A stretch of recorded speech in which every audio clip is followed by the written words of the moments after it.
the Lord put on my heart probably about 4 or 5 years ago to study the Quran so that I could understand the Quran and witness to people in Islam. And by the grace of God, we've been able to bring two Imams to Christ through his glory and over 1,000 people of Islam just by planting the seed on who Jesus truly is.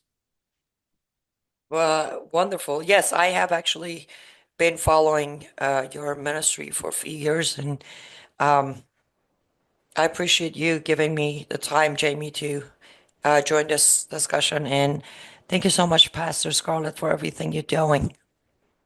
Thank you.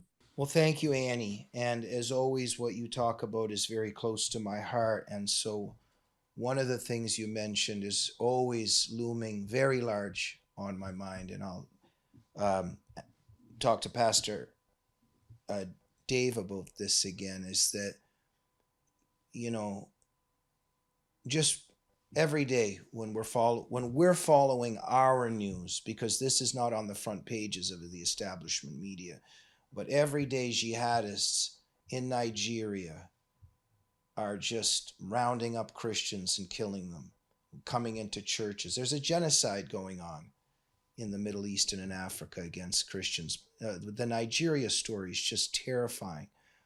In Pakistan, we know that Christian girls constantly being kidnapped, raped, forcibly converted. The story of Asia Bibi, just a terrifying one, what that Christian lady went through in Pakistan. And it's always on, not only is their suffering on my mind and what I try to do and what we try to do at the Glazov Gang and at Front Page Magazine, etc., but Annie is correct. It seems that overall the Christian world, aside from heroes like you and other people, but they seem to have gone numb.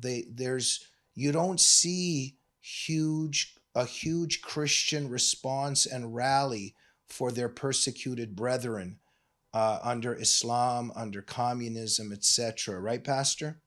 No, that's absolutely right. That's part of, what they've done to us through the years here in the United States of America, of all places. They've kind of just numbed us down so that we are.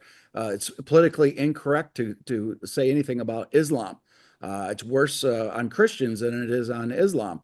We saw that in January 6th. One of the targets were Christians, and veterans were the main target by our own government. We did that in the movie that we did with Nick Searcy, Capital Punishment and the War on Truth. So we need to be bold about it and tell the truth. And we're talking about the radical jihadists that want to destroy, big Satan America and little Satan Israel. And they're serious, and they're not going to stop. That's why this deal, this Iran nuclear deal, is so important, because the fundamental of the Ayatollah, he truly believes that if he gets a nuclear weapon, he wants to destroy big Satan, the United States, and little Satan, Israel. They believe their 12th Mahdi will come back. So it's not if they'll use the weapon if they get it; they will use the weapon.